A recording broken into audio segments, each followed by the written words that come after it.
WHO ने एक emergency alert issue किया है। बेसिकली ये कह रहे हैं कि तीसरी लहर अब आ सकती है और जल्दी आ सकती है। आईसीएमआर के भी रिप्रेजेंटेटिव्स ने कहा था अगस्त के एंड में। फिलहाल डॉक्टर गुलेरिया भी कह चुके हैं। आपने अभी ग्राफ में दिखाया कि केसेस बढ़ती हुई ट्रैजेक्टरी में जा रहे हैं। तो आप लोगों को क्या असेसमेंट है थर्ड वेव को लेकर? और साथ ही साथ आप बता चुके कि गवर्नमेंट क्या प्लान करी, लेकिन थर्ड वेव कब तक आप प्रोजेक्ट कर रहे हैं इंडिया में आ सकती है? मैम, इस विषय में हमने इसी मंच पर इससे पहले कई बार चर्चा की है। जो मुख्यतः डब्ल्यूएचओ ने कहा है कि केसेस की एक ट्रेजेक्ट्री बढ़ती हुई दिखती है, जो हमने भी आपको दिखाया है। तो अगर आप किसी भी वेव को एनालाइज करें तो waves are more of a post facto evaluation of how we are actually managing the situation. Second also, more than waves, what is very critical, wave से ज़्यादा जो हमें समझना, वेव की इंटेंसिटी क्या है। जब वायरस का ह्यूमन बॉडी में रेप्लिकेशन होता है, उससे रिलेटेड कुछ म्यूटेशंस होती हैं, हमने वैक्सीन लिया, हमारा खुद का जो एक इम्यूनिटी सिस्टम है उससे इंटरेक्शन होता है, तो उसके अंडर आप देखेंगे एक पर्टिकुलर टाइम पर केसेस में कमी आएगी। अगर हमारे बॉडी में सफिशिएंट एंटीबॉडीज हैं तो केसेस में कमी आएगी। हो सकता है समय के साथ उस एंटीबॉडी की स्ट्रेंथ कम हो और वायरस में म्यूटेशन हो, तो हो सकता है कुछ अधिक केसेस आए। तो यानी कि वेव थर्ड भी हो सकती है, वेव फोर्थ भी हो सकती है। ये एक natural interaction between virus and human being का प्रोसेस है। लेकिन उससे लिंक इशू क्या है, जो हम बार बार at the risk of repetition आपसे विनती करते हैं, सबसे रिक्वेस्ट करते हैं, वह यह है कि उस वेव की इंटेंसिटी क्या है और वो किस पर डिपेंड करती है। वह डिपेंड करेगी हमारे बेसिक सोशल वैक्सीनेशन पर, यानी कि कोविड अप्रोप्रिएट बिहेवियर पर, और साथ में वैक्सीनेशन जो कि गवर्नमेंट ने 16 जनवरी से देश में लॉन्च की है। तो हम आपके द्वारा सबसे विनती करना चाहेंगे कि अभी भी हम देखते हैं देश में सेकेंड वेव पूरी तरह से खत्म नहीं हुई है। केसेस कम हो चुके हैं, लिमिटेड टेरिटरीज में है। जरूरत है कि हम स्टेट्स और डिस्ट्रिक्ट एडमिनिस्ट्रेशन के साथ कंटिन्यूस बेसिस पे कोऑर्डिनेट करें, सबका सपोर्ट लें और वहां पर भी केसेस में कमी है।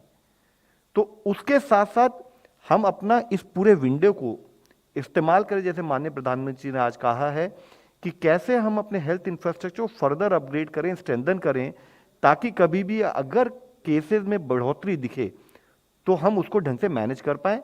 दूसरा, उन्होंने जो बिल्कुल स्पष्ट शब्दों में कहा है, वेव को ना आने दो, यानी कि इसका एक अर्थ, सिंपल अर्थ हमारे लिए यह है कि हम वेव अगर आए भी तो उसकी इंटेंसिटी ऐसी ना हो कि जिससे हमें उसको मैनेज करने में दिक्कत हो। सर, आप ऐड करना चाहेंगे? डब्ल्यूएचओ ने ये बिल्कुल डेटा के बेस के ऊपर और सच्चाई जो सामने है उसको एम्फेसाइज किया है, क्योंकि बहुत सारे डब्ल्यूएचओ रीजन्स, जिसका वो वर्ड यूज़ करते हैं, presently leaving aside North America, South America, Americas को छोड़ दें तो लगभग बाकी सारे रीजन्स में सिचुएशन जो है फ्रॉम बैड टू वर्स हो रही है, फ्रॉम गुड टू बैड हो रही है। ये फैक्ट है और इसलिए हमने भी ये अपॉर्चुनिटी इस्तेमाल करी कि उसको एक दर्शाया जाए एक स्लाइड के ऊपर कि ओवरऑल वर्ल्ड एक तीसरी वेव की तरफ बढ़ रहा है।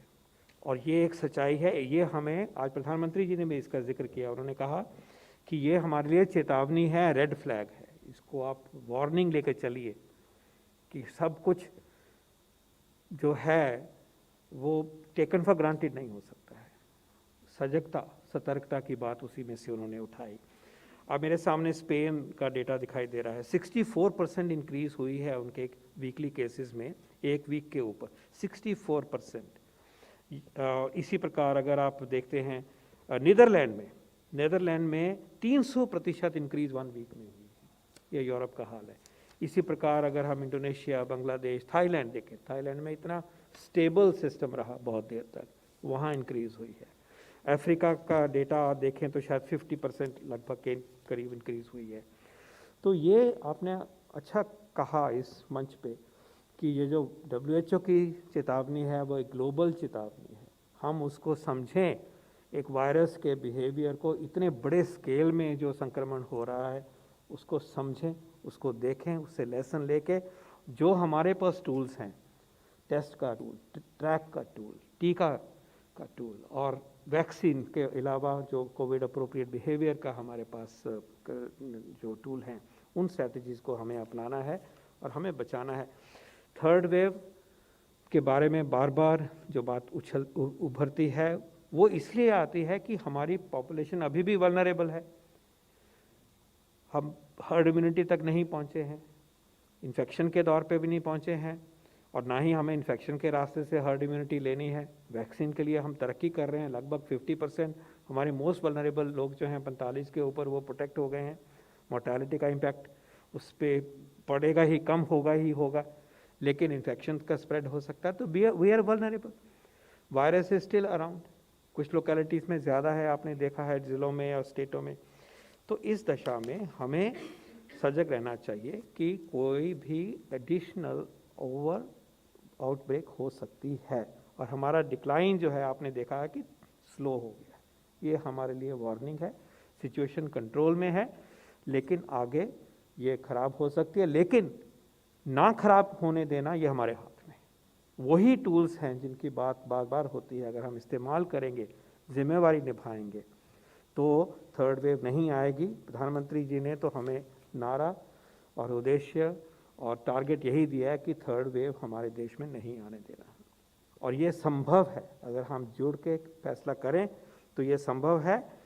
और जैसे जैसे टीकाकरण ठीक होता है, बढ़ जाता है, कवरेज बहुत ज़्यादा होता है, कुछ महीनों में, 3 महीनों 4 महीने, तो फिर हम लोग हो सकता है कि हम एक सेफ जोन में पहुंच जाएंगे। लेकिन ये अगले 100-125 दिन जो हैं वो बहुत क्रिटिकल है हमारे को अपने आप को जिम्मेवार तरीके से, तंत्र को भी और जनता को भी, हम सबको भी सतर्क रहना होगा, जिम्मेवारी निभानी होगी। धन्यवाद।